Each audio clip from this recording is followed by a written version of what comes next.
Rakuten is the smartest way to save money when you shop because you earn cash back at over 3,500 stores. Fashion, beauty, electronics, home essentials, travel, dining, concert tickets, and more. Your favorite stores like Lowe's, Levi's, and Nike pay Rakuten to send them shoppers. And Rakuten then passes on a part of that payment to its members as cash back.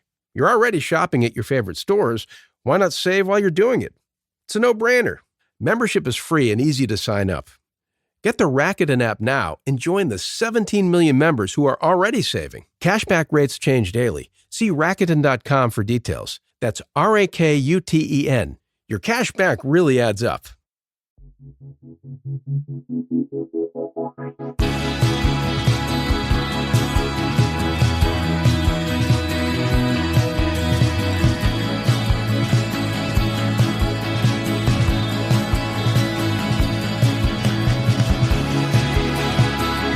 You're listening to 100 Words or Less with Ray Harkins. Welcome, everybody, to the podcast in which we discuss all of the intimate details of punk, hardcore, indie rock, emo, metal, whatever genre it is that you aspire to listen to. You don't need to aspire, you can just do it. But as long as it is of DIY in nature, that is what I care about, that is what I discuss with people, and ultimately digging into why they care about this stuff so much. The episode is late, and I apologize for those of you that emailed the show. I appreciate you checking in. Two things happened. One, I was completely out of pocket in regards to cell internet service, and I thought I was going to have some, but turns out I didn't. And then the second thing was the tragic plane crash in San Diego with Dave Shapiro, an agent at Sound Talent, founded with a few other friends, and then some other people who were on the plane. I personally did not have a relationship with, but it doesn't mean that it was not a tragedy to those people and their family and their friends, and then also the people who lost their lives. Anyways, that news landed on me as I was coming back from having no cell service, and I was just like, dude, I can't rally. I need a couple of days to process this. So, Dave Shapiro, for those of you that were not familiar or have not read any of the news stories, his presence loomed large within independent music because he was a booking agent. I can guarantee you he's booked 30 to 40% of the tours that you have witnessed in your life. And it was a friend of mine. I was wanting to get him on the podcast at some point. We were trading texts a while ago. And it just shook me because it's just, 42 years old and, he was piloting the plane and then circumstances happened and the plane crashed, and it's so, so sad. So hold those that you love close, let them know that you love them. And it's just really, really sad. So my heart goes out to them. Condolences to Dave, his wife, and then the rest of the families that are affected. And it's awful to hear that, especially when it's like, it impacts our music scene in a very deep and real way. And so, I don't know, it reminds me of I remember this was probably 2019 or something like that, 2018, when Caleb, the bassist of Cave-In, passed away. And it was just one of those things where it's like, it sent ripples throughout the music industry. I mean, this happens pretty much every time someone that, is unexpected to leave this planet. So anyways, heart goes out to all of them and any of you that knew Dave as well. So putting that aside, we have a great episode for you this week with Luke Bentham from the Dirty Nil. I love the Dirty Nil. I only recently got into them on their last record, Fuck Art, and their new LP comes out on Dynalone Records on July 25th. There's new singles and songs that are up on streaming now. Luke is an awesome dude. We had a great conversation, and it reminds me, the band brings a lot of the energy of, John Reis, Rocket from the Crypt, all that sort of stuff, where it's like they are, punk in nature in regards to their approach, but they like to put on a good show, and they're showmen.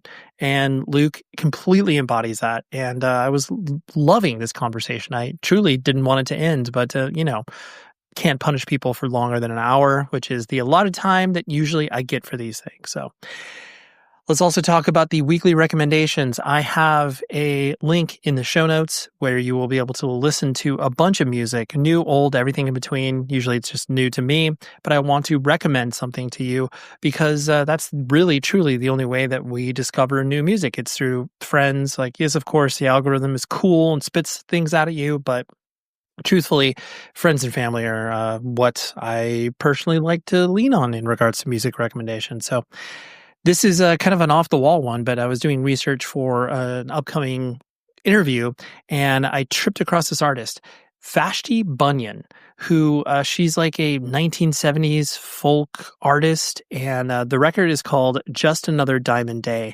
And I fell in love with this immediately. It reminds me of the sort of feeling I got when I first started to listen to like Nick Drake. There's a little more going on musicianship-wise in this particular record, but it's beautiful. If you like 70s sort of singer-songwriter, folk, acoustic stuff, you absolutely will love this. She's English, and she put out her last record, gosh, it was probably 2014, 2015. I've done a deep dive into her music and find it really, really good and fascinating because there are so many artists that put out music and it goes undiscovered. And then all of a sudden something happens, whether it's like they get placed in a soundtrack or someone reissues a record or, you know, someone mentions this as an influence. You never know where your music will travel. And so, this record is spectacular. And I wholeheartedly recommend Vashti Bunyan, Just Another Diamond Day. And like I said, the link is in the show notes for you to follow along to a cumulative playlist that I've been putting together ever since I started to do these. And hopefully you find some new music. You can always reach the show, 100wordspodcast@gmail.com. And if you leave a rating and review on Apple Podcasts, that helps. Just leave a rating on Spotify. All of those things put this show in higher esteem in the algorithm, the great lord of the algorithm. There's a reason that all of the podcasts you listen to mention that, so I am no better than them. Anyway, so let's go ahead and talk to Luke right now. I pray that you got the whirlwind coming your way. With joy, I say. For whatever reason, I just always kept your band at arm's length. No particular reason of being like, oh, I just didn't check it out. Was aware of your excellence as far as, other people were concerned. I was like, yeah, I need to eventually check out this band. And it wasn't until Fuck Art that I was like, okay, I'm going to make a concerted effort. I'm going to sit down, do this. And the reason I bring this up is because I'm sure that this happens to you, where there's many times where you're just like, I just don't listen to the band, not because I think they suck or whatever. I don't like their cover art. But I just don't listen to it. Right. How do you as a human, kind of battle that, the preconceived notions about whatever you have? And this is specifically tailored to you, not just what advice do you give to people checking out new music or whatever? But how do you, do you find yourself doing it? And then how do you kind of combat that? Well, I think that it's kind of it's obviously a very interesting time to be alive on for many reasons, but one of them is the preponderance of music that we have access to and that we're kind of advertised is absolutely overwhelming. So I think that I kind of have my trusted cadre of music people, and once it kind of reaches a critical mass of people saying you should check this out, that's usually when I do. I have to admit I'm usually pretty late to the game on things. I am no trendsetter when it comes to new music in my kind of group of friends, but I definitely empathize with the difficulty that it is to actually access new music, because you open up your new releases and it's just there are so many things and there's only so many hours in the day, and I have other interests and audiobooks that I love listening to and stuff. So I definitely kind of, as I said, I have a few people if they say you've got to check this out, then I instantly do. But on the whole, I would say I kind of wait till there's a bit of there's usually a tipping point, a critical mass of people of my friend group saying this is really good, and then I'll say, okay, I'll check it out, and usually I really like it. So I definitely empathize with that kind of feeling of almost paralysis when it comes to checking out new stuff sometimes. Yeah. And I think you're crippled by choice. I mean, every thing that we consume from an entertainment perspective is that, where it's like, whatever streaming app you use from a video perspective, you're just like, I don't know. But then, yeah, you do need that group of friends, or like you said, trusted, sources, where they would be like, Luke, I know you'll like this. Yeah. And then, but you need to hear it like 2 more times, be like, Luke, you'll like this. And Yeah. then be like, okay, I'm going to go for this now. Yes, and I mean the way it goes too is that you'll hear somebody say that, and you'll have every intention on checking it out, and you'll even like download it or whatever. But then life happens, and you get bogged down checking out other things or whatever it is, and then you realize the next time you see them, oh, I still didn't listen to that, or I still didn't watch that. And it's everything that has ever been made is accessible now, and there's just more and more every day. I keep hearing different statistics about how many new songs hit streaming services every day, every new songs, and I can't remember what it is, but it's it's a bafflingly high amount of volume hitting every day of just brand new music. So I don't think anybody can be expected to keep up with all of it. Obviously, there's not enough time in a lifetime, but I think that when it comes to I think that it definitely, I know that, cover artwork has always been important, but I think it's an increasingly important factor when it comes to trying to get people's attention and just getting my attention towards listening to something. And then obviously, like, if you have your bands or artists that you're listening to anyways, when they release something, I always check that out. But in terms of like getting into something completely new, it's a good time to have excellent artwork, I'd say. Yeah, exactly. Never wasn't. It is now. Totally. Just like having something that's at least, like whatever, looking at your fuck art, like that's exactly, you have to, arrest people to be like, you have to reckon with this. I don't care if you like it or you don't like it. You just have to pay attention to it in some capacity. Yes, exactly. It's attention is like the ultimate thing to try and get now, because 30 or 40 years ago, you had to actually get somebody to physically pay for, like, pick something up and physically be like, I'm going to buy this with my money. And now it's obviously that still exists. Obviously, the physical distribution still exists, but the majority of listeners, you're competing rather than for their dollars per se. You're competing for their attention, and so it's a different type of challenge than it's all. I don't need to tell anybody out there listening that it's very different, but I think that you're forced to kind of really think about it when every time you're releasing something, or you're getting ready to gather assets that are going to support the music you've made or whatever, and really kind of consider how is this going to go over the size of my thumbnail on a screen full of other products that are being advertised. So it's I think that the way that things have kind of the way we kind of find ourselves in the modern music industry, rather than drive myself insane and I just kind of celebrate every win and kind of accept the landscape that we live in, and with a happy heart. I'm happy that I get to be alive at this time, making music at this time. Do I find myself once in a while kind of deluding myself into saying, man, it would have been sick to be in a band in the 60s? But of course that carries with it a zillion other challenges that don't occur to you when you're just kind of analyzing it from that point of view. But I think taken on the whole, I'm just really happy to get to exist making music in the time I get to. And I really just try and make a concerted effort to focus on the positives rather than get down in the endless negatives that one could if they choose to look at it from that perspective. Yeah, and I mean, I agree. I think that's that's obviously the only way that we can exist as humans. Because when you start to, grass is always greener on the other side. It's like it's impossible.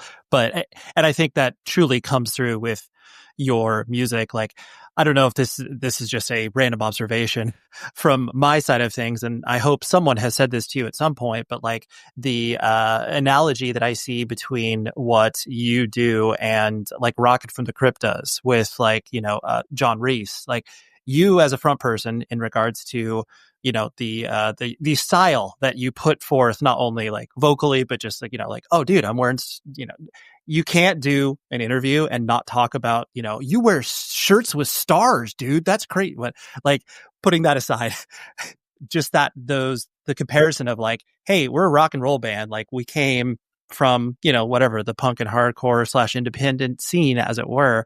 But, we're celebrating being bigger than, whatever room we're in or what have you. Have people pulled that comparison at you before or no? For sure. I mean, like, John Reis and everything, pretty much every project he's done, Rick Froberg, rest in peace. Like that stuff was obviously a huge influence on us and pretty much any band that they were in. We would always go check out John or Rick if they were ever in town. And one time we ran into John at the Chicago Music Exchange, and we were like, "Can we get a picture with you?" And he's just like, "You know who I am?" And he was so surprised. But yeah, I mean, I think that a lot of our kind of like approach to this band is influenced by how we absorbed music when we were kids. Like we were born in 1990, so we're part of the first YouTube generation, I would say. And we kind of, we were around for the whole classic rock renaissance in the kind of early 2000s with, Hives and Strokes, but White Stripes. But you also had like the School of Rock movie and a lot of other types of things that really kind of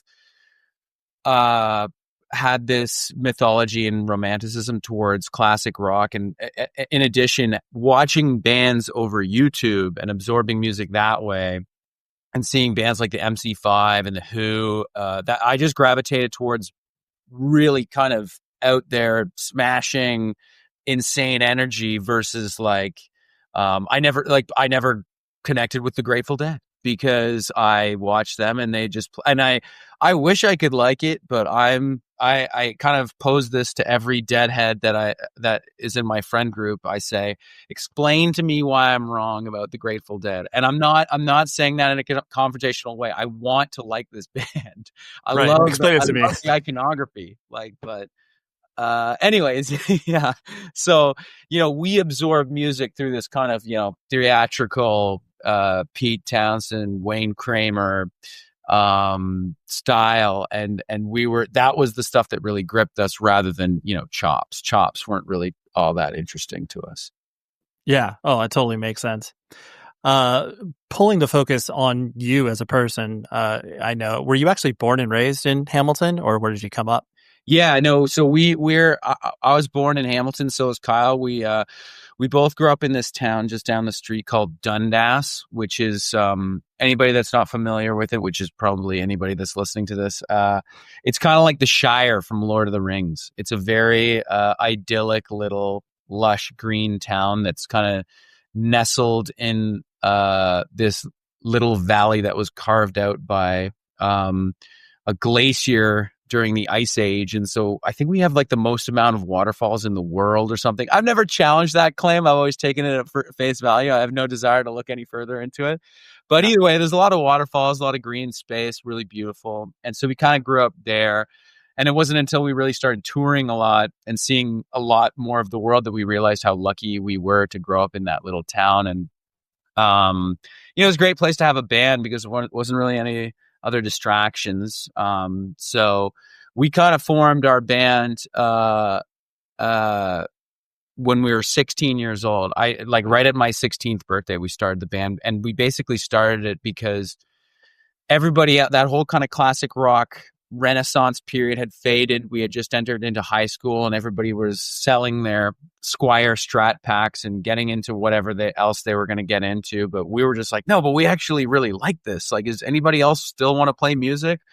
And the answer was not really. So we got together and we said, let's make some songs, and there was no roadmap or anything for us because there was no other kind of like older bands in town. And even just coming to Hamilton, where we live now, which is 10 minutes, 15 minutes down the road, was like going to New York City and playing a show. Like, it's like, oh my God, we've made it. We're playing in Hamilton, let alone Toronto. That was a bridge too far. So yeah, the whole thing, we viewed with very romantic saucer eyes and just, we were green as hell for the first, 10 years at least. Like we just, once we kind of like entered our early 20s, we got linked up with some Toronto bands that really had some stuff going on, like Pup and Grays and, there's a lot. The list goes on and on and on. But once we kind of got in with them and saw how they were really building a career and really pursuing this in a very smart and organized way, that was a real hinge moment for us in terms of being able to pursue this seriously.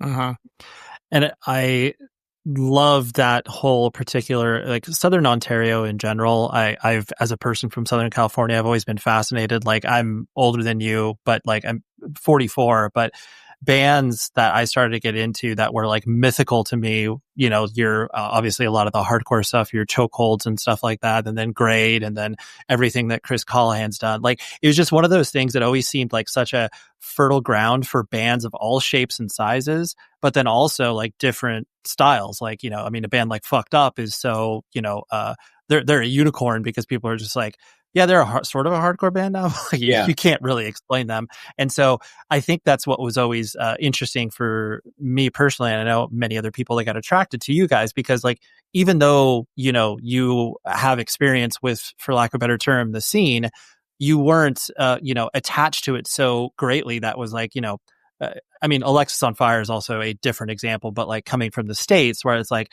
yeah, they were the Warped Tour crowd. Whereas like obviously in Canada, it was, mainstream music, but right. It was huge. But it was one of the most early memories I have in touring with them, because we played a lot of shows with them, was like, I remember we played Rochester, New York with them, and people came over the border to like see them. This was like, self-titled days, but I was just like, wait, like people are coming over from Canada to see you guys like in the States? That was just such a weird, but it was like, a pilgrimage. Anyways, the point of me saying all that is the fact that you guys grew up in the scene, but you didn't, like I said, so readily attach yourselves to it from, like you played with anybody. Do you think that was a function of, like you were saying, there wasn't a ton of bands that you like maybe sonically identified with, so you just played with whoever? Or was that like really designed from the start, being like, hey, we're just, like we're going to be this way regardless of who else we're playing with? I think that it was completely just out of sheer ignorance and just like, and not like, I would be lying if I told you that if there was any kind of plan or anything for the first many years of what we were doing. And I think that we realized, like, for every kind of like little minor success you'd have and win some fans over, you'd have like an absolute stinker of a next gig. And so we gravitated towards anyone that would have us play. And, we were obviously highly influenced by what was happening when we were like young teenagers with, as you said, Alexis on Fire and Billy Talent. These bands kind of like, they somehow like had a vice grip over our national media. We had this thing called Much Music up here, which I'm sure you're familiar with, but other people listening maybe aren't. It was basically our version of MTV. And these like really ripping bands. It's mind blowing from today's perspective that these bands basically were dominating the charts in Canada. These like absolutely like ripping post-hardcore bands were all over the radio and all over the TV. And so that stuff was really inspiring to us, because it was like, wow, this is very intense. I can't believe that this successful. And I think that when we were coming up, I think we'd had no conception of what we actually sounded like for a very long time, until we started kind of getting people saying, "Oh, you kind of sound like Weezer, you kind of sound like Nirvana, or you kind of sound like this." We had no idea. Like we obviously grew up listening to the Blue Album and Pinkerton, and Nirvana was a big influence on us way before we started a band. But we were just banging away trying to, entertain ourselves and come up with whatever we liked. And that's really kind of been our guiding light. And it's never been a conscious decision to kind of avoid a particular music scene, but we have been very focused on, internal satisfaction over everything else. Yeah. We were really influenced by bands that we kind of later were compared to, but we had no idea that we actually kind of sounded like them. We didn't really have any self-reflection about our own music, other than back to your earlier question about like a particular scene or anything. It wasn't that we were rejecting of any kind of scene or particular group of bands. We've always been completely focused on trying to make music that satisfied ourselves, rather than trying to kind of fit into something else. I think that like self-satisfaction, internal satisfaction has kind of been the driving engine of the band, rather than, career aspiration. Though that's obviously influenced us.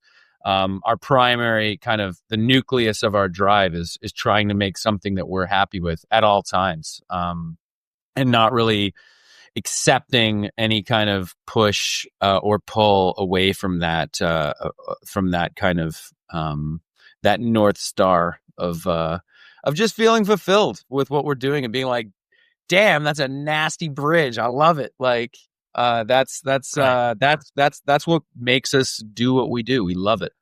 I love merchandise. And what's even cooler is that my kid loves merch. He just started to buy a bunch of band merch. And I went immediately to rockabilly.com because first off, I can use a promo code, my own promo code, 100 words or less, because that gets you 10% off your entire order. And he loves like Stones, Beatles, a lot of classic rock stuff. And so I'm able to cop some great stuff that's officially licensed. But also on top of it, I can buy some hardcore stuff. I can buy some metal stuff. Whatever it is you're into, Rockabilia stocks it. They have 500,000 items for you to browse around with. And say you're looking for something really, really weird and specific, Rockabilia most likely has it. They have so much great stuff. They ship from the Midwest here in the United States. It gets it to you lickety split. And on top of that, if you run into any issues, their customer service is really, really exceptional. I just love what Rockabilia does, and I think that you will enjoy it as well. So again, go to rockabilia.com, use the promo code 100 words or less, and buy your kid stuff or buy your friend stuff, buy your mom, your dad, whatever it is, you will be able to find it. So check it out for all of the greatest metal, hardcore, classic rock, rap, whatever it is, they got it. Rockabilia.com. With your introduction to independent music, like how did that transpire? Was it, obviously, like you said, you've been playing with, Kyle since you were 16, but I'm guessing prior to that, like that's where, your Alexis on Fire or Billy Talent, whatever, like started to get exposed to you. Who was showing that stuff to you? Was it just you guys bouncing stuff off of each other, or you were finding it through Much Music and other sources?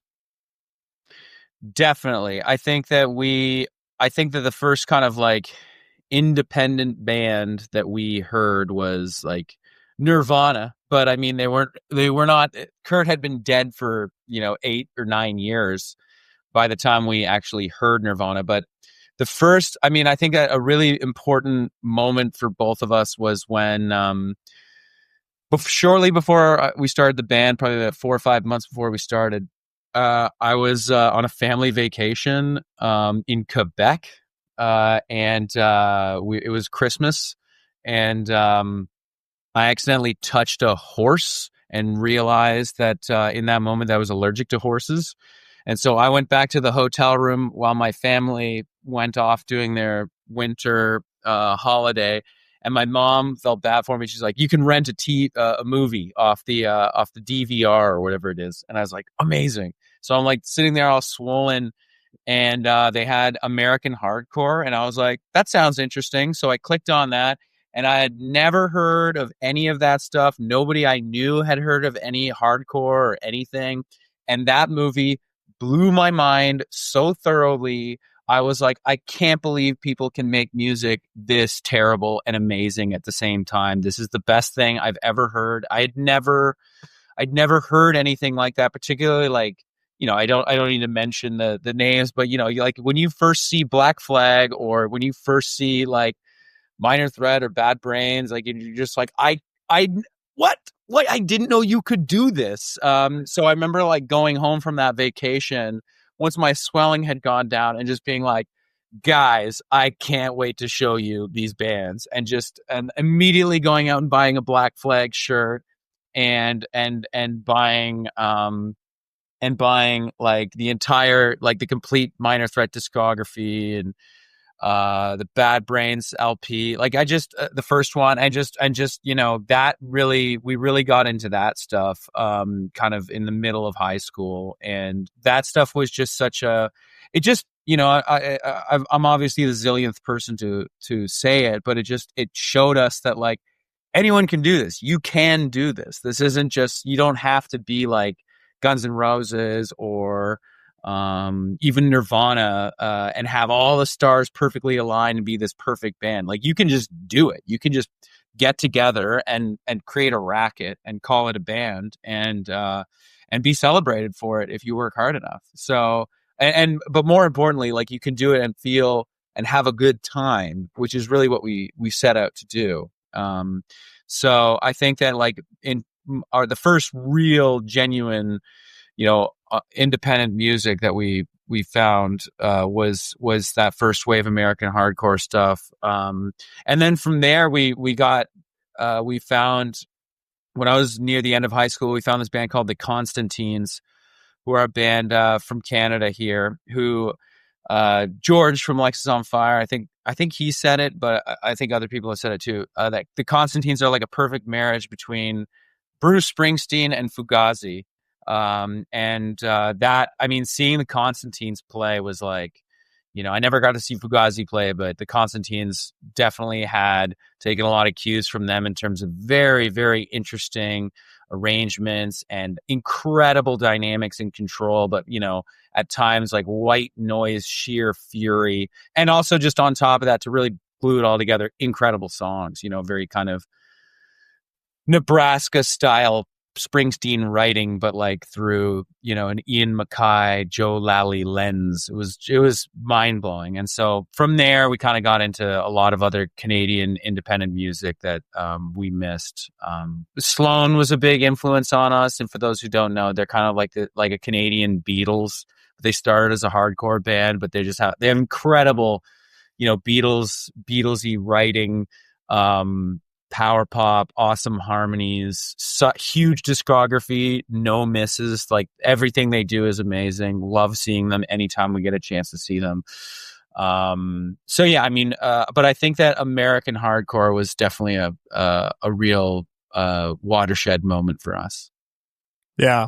I love the fact that was like your mixtape, or your sampler. Like the fact that you were able to watch that and understand, probably understand, like you said, maybe 10% of what was happening, not only musically, but being like, this is possible. Like, this is so weird. And especially because towards the end of the film, like, it's pretty nihilistic where it's like, oh yeah, hardcore. The wheels really fall apart. Spoiler alert. And then it died. Yeah. Totally. And for you to still be like, hey, this is cool. Like, I will jump off, and then, maybe there's stuff happening now. And then you start to get all the influences like you're talking about. That's pretty cool that you weren't, discouraged by the end of that. No, it was very uplifting for us because I think that I just kind of completely disregarded any negative lessons about the whole thing towards the end of the movie. I was completely captivated by the energy that they were showing of the shows, of just like the most memorable scene to me in that whole doc is when Minor Threat's playing a show and the promoter is getting angry about how the fans are going so crazy that he takes away all the mics. So there's no mics anymore. And he tries to cancel the show, and they're like, can we still play like without the mics? So like, if you want. And Ian MacKay's just getting the entire crowd to sing along to the songs, and there's no mics, and it's an even better show because there's no mics. And it's just like, my life goal is to be a part of something like this. Like, even if I'm just in the room and not on stage, I want to feel what that tribal connection, of just, it doesn't matter how it sounds, it matters how it feels, and that I think that scene in particular really burned itself into my brain. Yeah, that's awesome. So people, I mean, every interview ever that you've done, everyone always mentions, it's like, oh, Luke, just a charismatic human being, charismatic frontman. And I'm guessing that there's obviously some overlap with you as a human as well. Were you, as you started to, learn how to be a front person and adopt that sort of, swagger that obviously people need to have when they're playing in a band, was that a difficult thing for you to kind of step into, or had that always been some like version of yourself as you were, going through high school or whatever? Absolutely not. No, I think that any kind of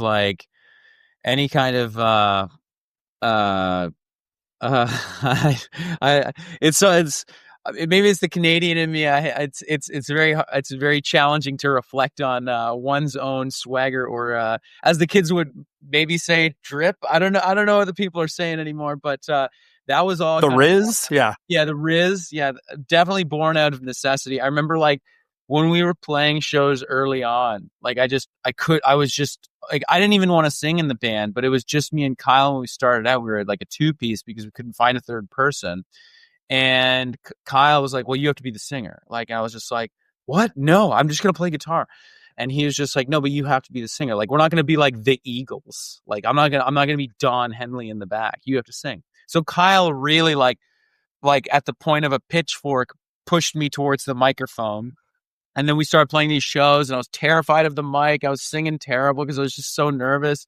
And as I started to get a bit more confidence singing, I still wasn't talking to the crowd, and there'd just be silence in between songs, and Kyle being like, ask them how they're doing, or like, say something, this is terrible.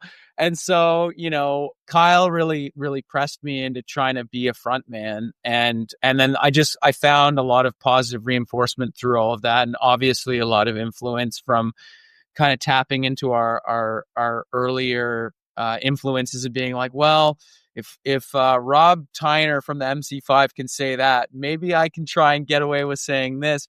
And it surprised me how if you stand there, and if you don't betray the fact that you don't have a lot of confidence in what you're saying, if you just act like you mean it, people usually respond, because people are going to a show to experience like energy and have a good time. They don't want to see you go up there and kind of like feel self-conscious about yourself. A rock and roll show is not that kind of show. So I definitely, just kind of leaned into the positive reinforcement of it. And another real kind of critical stage in, I'd say, the development of how I approach performance was in 10 years ago, we did the Warped Tour. And I already kind of started doing ripping off a lot of John Reis moves and postures on stage. But we're doing this Warped Tour, and it was the longest Warped Tour that they ever did with the fewest amount of attendance. And we were on the worst stage, the Ernie Ball stage, the entire summer. Nobody could even find the stage, let alone come see us. Like we were playing to like basically a bunch of children sitting on the grass, smoking e-cigarettes and waiting for their favorite band to play on the main stage. And so I just kind of like out of desperation got even more cartoonish on stage. And once in a while it would work, and we'd get like kids would start coming over, and over the course of the summer, all the bands that were playing would be watching us. We kind of became the faculty favorites, even if nobody actually in the audience came and saw us.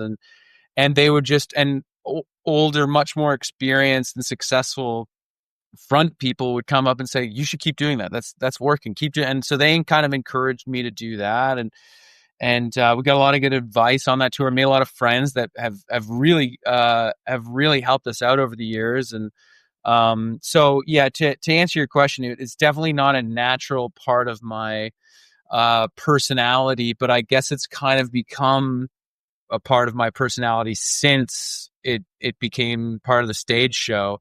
I think I kind of always had a little bit of it in me, but I was just so shy and so nervous in the early years of performance that I would just crank up my fucking 100-watt amp and just, ruin the performance for the first few years of it. And it wasn't until I got really confident on the mic that, or much more confident. I still kind of get nervous before we play, but it wasn't until we started having some positive feedback about it that I really leaned into it.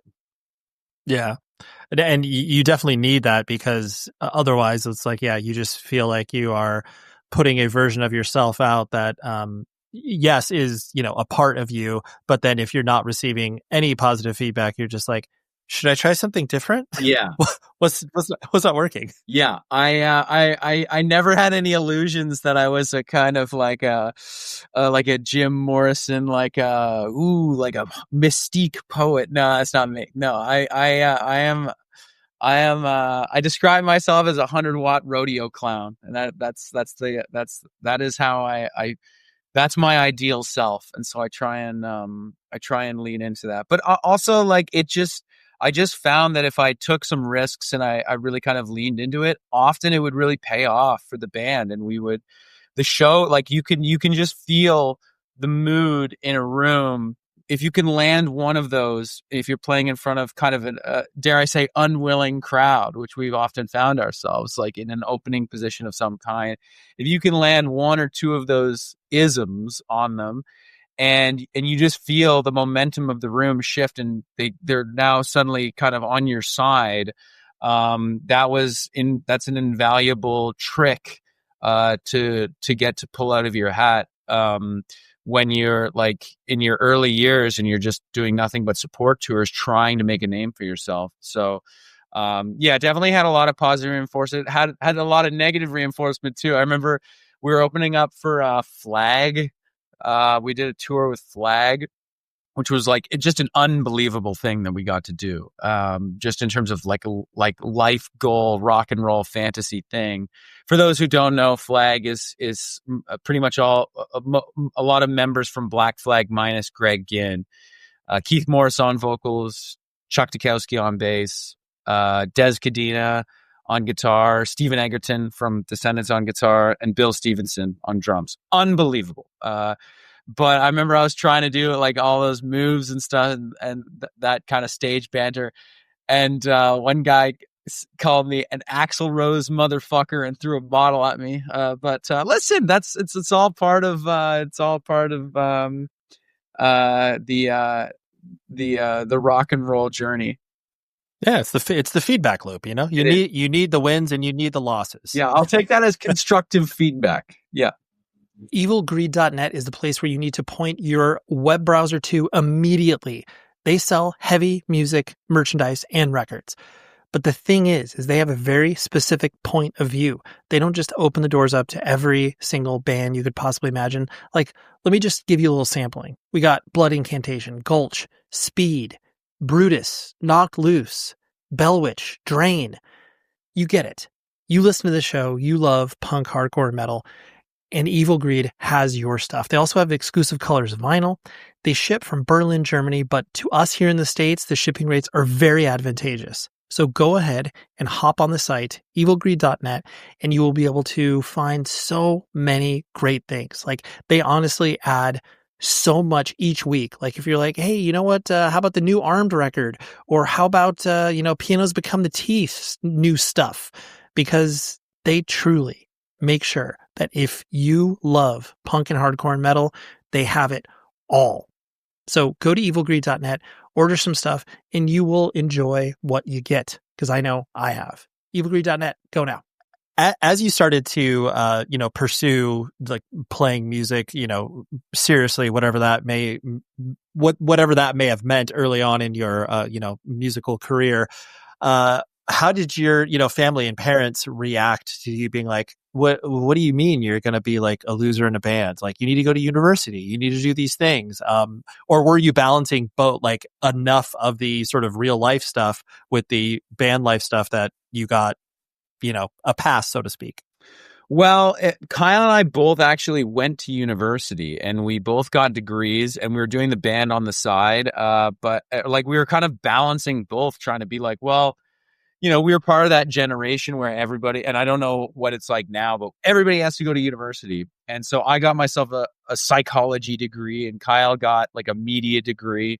But we were just kind of doing what we had to over there, and just like really putting our head down and doing the band. My parents are both lawyers. They're both retired now, but they're both lawyers. And they were always so supportive of the music. And same thing with Kyle's parents too. I mean, they lent us the vehicles to go play the shows, and they let us rehearse in the basement. And honestly, I don't think that we could have we wouldn't have a life in music without our parents being so supportive. I have no illusions about that. I think that there definitely were times of friction where, when I was broke and I was living with my parents, and we were kind of in between tours, and my parents would be like, what do you do all day? Like, what are you doing with your time? Are you just, because you have to move at, like, you have to go get out of here. We're kind of tired of having you here. So, there was, and which is understandable. Like, I think that if you're a lawyer and you're going to go prosecute murderers all day, and your son is kind of waking up at 11 and just kind of strapping on his Les Paul and going down to the basement all day, you're like, what are you doing? Like, what are you actually doing? Because this doesn't seem to be yielding much results. Right. So I do, with the exception of a few periods like that, my parents and Kyle's parents were very supportive, and did, I think, understandably ask some hard but fair questions about what we were actually doing that did force us to be like, okay, well, are we being ambitious enough if we actually want to try and turn this into something sustainable? And that's code word for profitable. Are we pursuing that in a genuine way, or are we just kind of dinking around and, content to be little hometown heroes? And it wasn't really until we started touring really hard that we were faced with the cold splash of water on the face that this is going to be a lot harder than we maybe thought once we got a local following around Hamilton, and we're just like, we've won Hamilton, the world is next. It's a little bit more complicated than that, as we were soon to find out. But yeah, I think my parents were definitely very supportive. There was times of extreme concern. Our first tour that we ever did, we went out to the east coast of Canada, and we rented like a cargo van.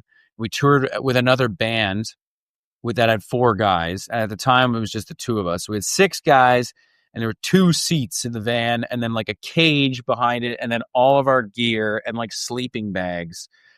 So that was a bit concerning to my parents. My dad found it very humorous. He said, "Drive carefully, son." But we slept in Walmart parking lots every night. We booked the tour ourselves because none of us had any profile of any kind. And so we booked it over MySpace, and we played 4 shows in 2 weeks. Love it. Yeah. So that was our first tour, and we were kings. We loved it. We had a great time. But it wasn't until we really started going down to the States and finding out, you're completely animated at that point by just like, we're playing rock and roll in America. This is unbelievable. This is the dream. And that kind of novelty, definitely, that drove us forward for a long time until, there were years, like we kind of really started touring the States hard in 2013. We were about 22 years old. And then, it wasn't really until 2018, like it was a good 5 years of touring the state, of doing 3 full US tours a year, 3 a year, for 5 years, where we finally started to kind of like get enough of a crowd out, reliably across the country that we could kind of consider it to be not a net loss every time we did it. So yeah, I mean, like towards the, like in that middle period there, 2015, 2016 was really the only time where we really had to sit down with ourselves and say, like, and check in with each other, like, how are you doing? Because obviously we're both broke. Like, how are you doing? Are you still feeling really good about this? And we both did. I mean, we both believed in what we were doing a lot. And, I'd be lying if we said we didn't have any doubt that it was going to eventually land into a place that was comfortable or sustainable. But we didn't, any kind of doubt that we had in that department was completely just dwarfed by our drive and satisfaction that we got out of doing it every night, even if there was 4 people there, if nobody came, which was definitely a common occurrence for a long time there. We were fortunate enough to just, I think, really just love touring,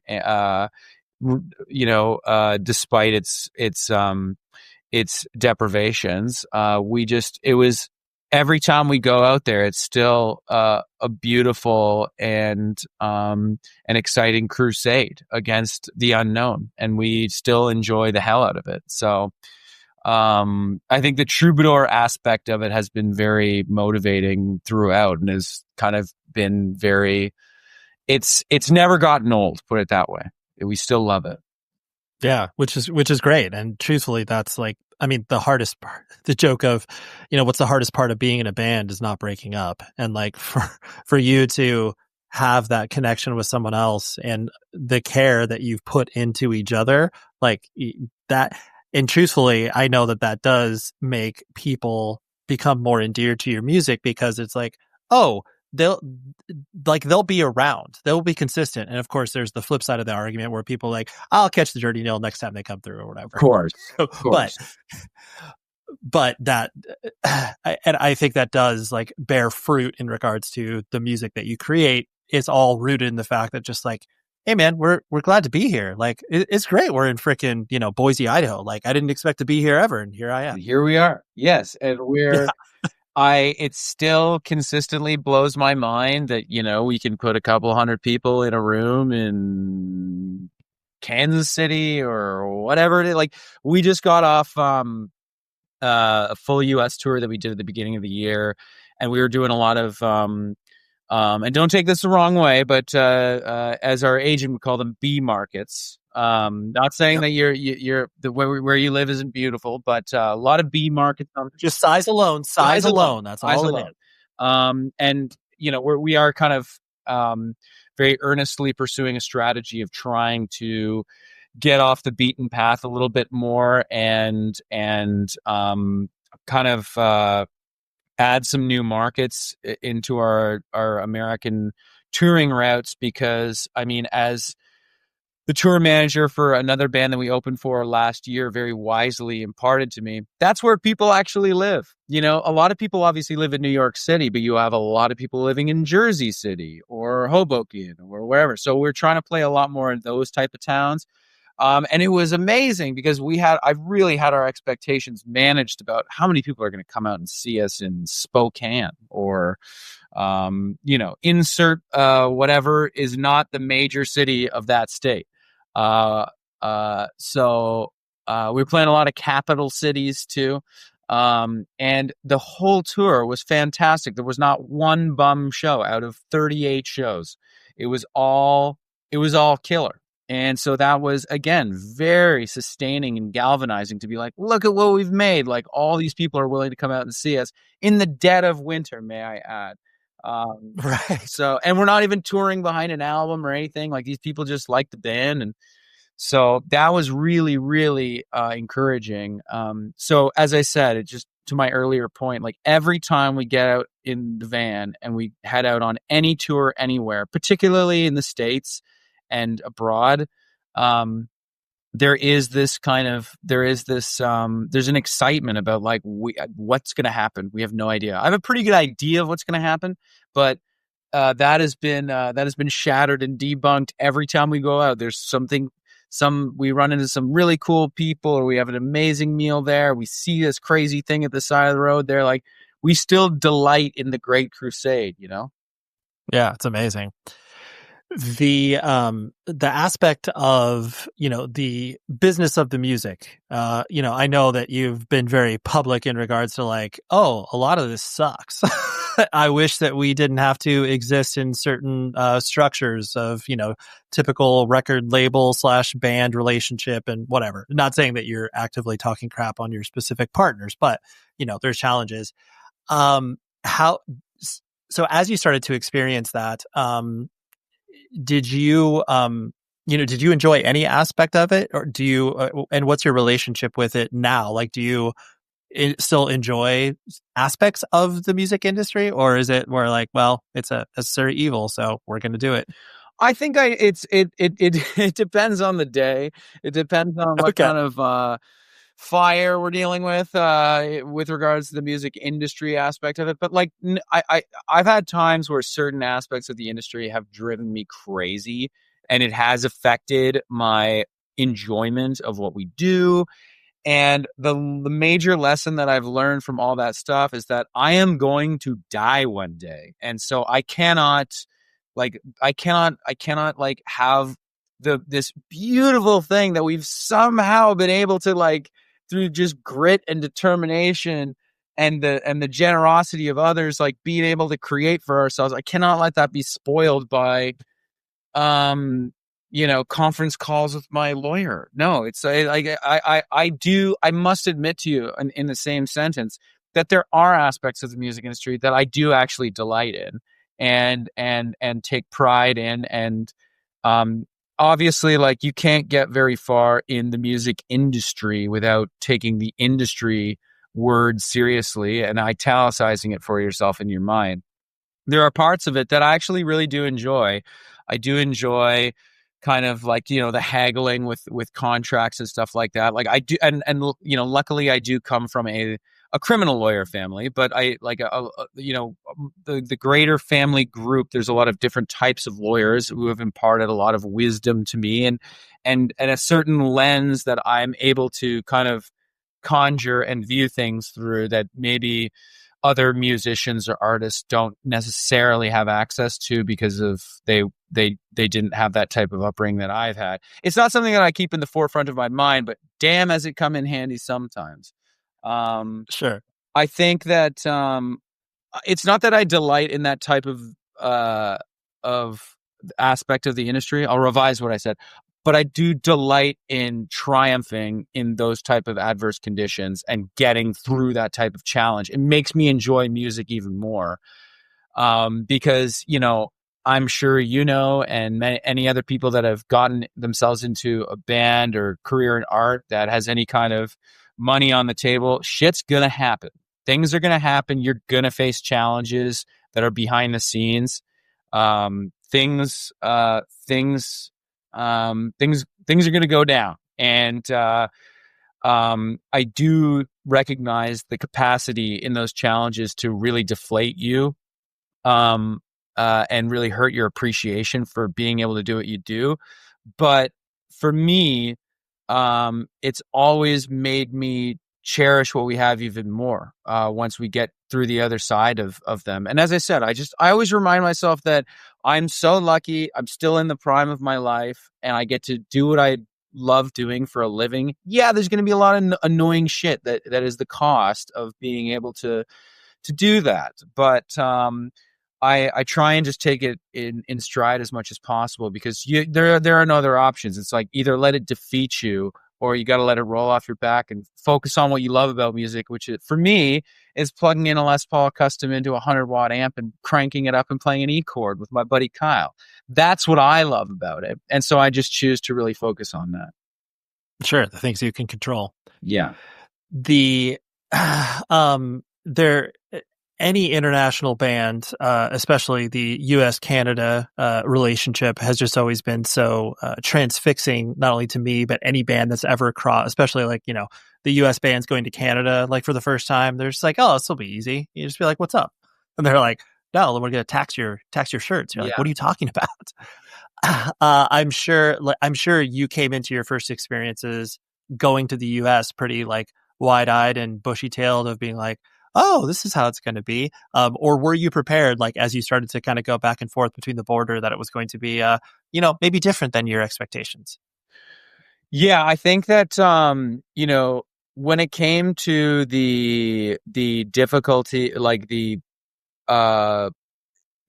international aspect of the business, I think that the first thing that really hit me was, man, the border is really fucking serious. You know, I Totally. think I had my suspicions, but the first time we went across the border, I'm just gonna be honest with you. When I was like 22, I was a stoner, and I was just like, I've definitely like, I'm kind of like, I'm certainly past that part in my life. I delight more in running and doing push-ups and hanging out with my dogs now. That's more of my, that's my vice. But when I was 22, I just loved weed. And so one of my coworkers, I was working at a butcher shop, guitar player working in a butcher shop, not the smartest thing. I was lucky. I wouldn't recommend it. But so we're going to a butcher shop, and one guy gave me a nugget of weed at a Christmas party, and I put it in my wallet. And we were crossing the border. I completely forgot about this. And as we're in the queue, is the first time ever crossing the border as a band. And I was like, oh shit, I just remembered. I opened up my wallet. It's wrapped in tinfoil.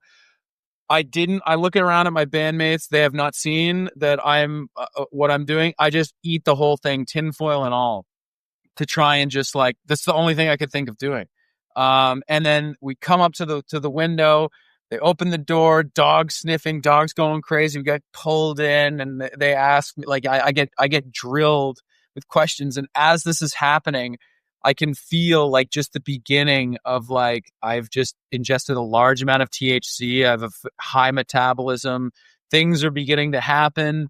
And this guy's just like, well, why do you smell like weed? Why does the dog smell? And I was just like, well, sir, I was at a party last night or a week ago, and I was wearing these pants, and there were people, and they were smoking marijuana, and I must have been that. And I'm very sorry. And the guy said, have you ever smoked marijuana? And I just looked at him, and I said, yes, I have. And he said, good. You told me the truth. You're allowed on through. Don't ever come back here with your weed pants ever again. So since then, we've never had any problems. That was my first time. I learned my lesson to take the border very seriously. Yeah,